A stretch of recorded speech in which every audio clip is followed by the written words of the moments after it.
অভিজ্ঞতা মানে কি জুবিনদাৰ লগত মই গান কৰিম বুলি ভাবিছিলো গীতৰ পৰিকল্পনা কৰিছিলো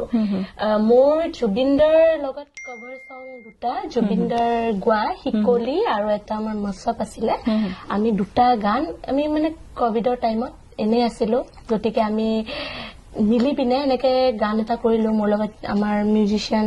বাপন্দা বুলি আছিল আৰু চিন্ময় আমি এনেকে গোটেইকেইটা মিলি আৰু সিহঁতেও আমিও এনেকে মিলি জুলি আমি এটা দুটা গান কৰিলো কভাৰ সং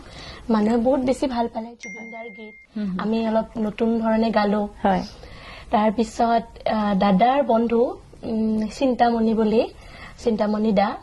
তেখেত বহুত জ্যেষ্ঠ এগৰাকী শিল্পী হয় দাদাক পঠালো মই চিন্তামণি দাদাক আৰু জুবিন দাকটো পঠাব সাহসো নাই এনেকে তো চিন্তামণি দাদাই গীতটি পঠাই দিলে জুবিন দাৰ লগতে আছিলে দাদা যেহেতু বহুত বেছি ক্লোজ ফ্ৰেণ্ড তো দাদা মোক নিজে ফোন কৰিলে ফোন কৰি গীতটি খুব ভাল পালে বুলি ক'লে উচ্চাৰণত ধৰিলে